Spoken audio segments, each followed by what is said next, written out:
tuo bambino piange molto di pomeriggio o di sera, non hai idea di cosa lo stia turbando o come aiutarlo, ti informo che potrebbe stare ad affrontare una fase dello sviluppo motorio che negli Stati Uniti è conosciuta come l'ora delle streghe.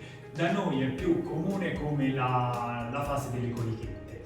Oggi vi parlo di questa fase, quando puoi aspettartela e cosa puoi fare.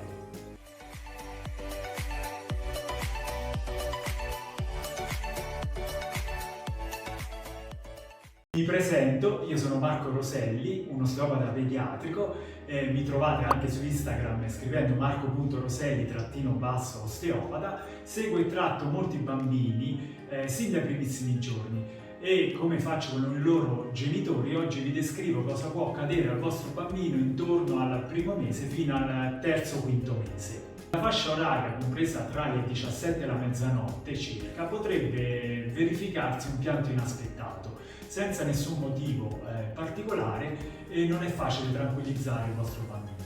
Posso dirvi che è una fase dello sviluppo che molti bambini attraversano e non state necessariamente facendo nulla di sbagliato. Questo periodo ci fa pensare che possa soffrire di coliche. Voglio fare due precisazioni. La prima di consultare sempre il vostro pediatra per escludere qualunque problematica medica. La seconda, se è presente un addome gonfio, dura la palpazione, il vostro bambino fa tanta aria e comunque si irrita o è sofferente in gran parte della giornata, probabilmente è presente un'infiammazione dell'intestino. Non è l'argomento di questo breve video.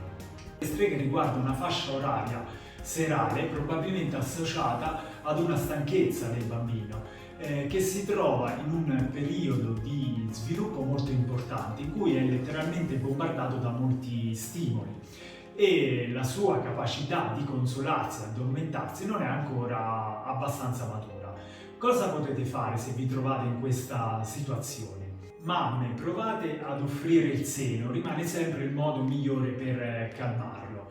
A volte può bastare semplicemente prenderlo in braccio, quindi aumentare il contatto fisico, donandogli calore ed affetto. Contenetelo in una copertina, aggiungete un suono calmante della musica o semplicemente la vostra voce, anche canticchiando una canzone, può veramente aiutare molto. Potete inserire un piccolo dondolamento che può aiutare nel ricreare il caldo ambiente intrauterino, oppure si possono aggiungere dei movimenti di flessa estensione delle gambe sull'addome, fare la bicicletta alternando la flessione delle gambe per aiutarlo ad espellere dell'aria se presente.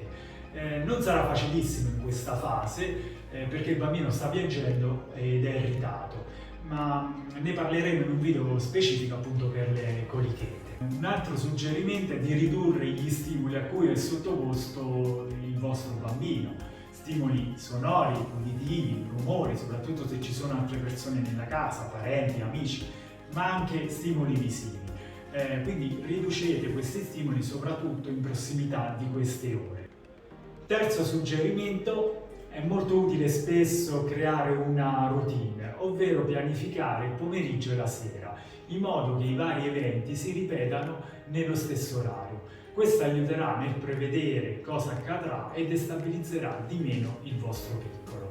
Quarto suggerimento che qualche volta può funzionare è di uscire all'aperto o in balcone se la stagione lo consente. Qualche genitore ricorre ad un giro in auto.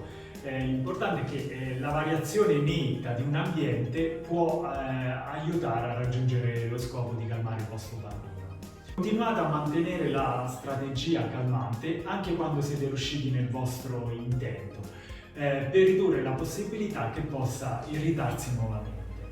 Ci vorrà molta pazienza, ma state tranquilli che è una fase di transizione e passerà. Questi sono dei consigli che ho da darvi per affrontare questa fase di irritazione del bambino.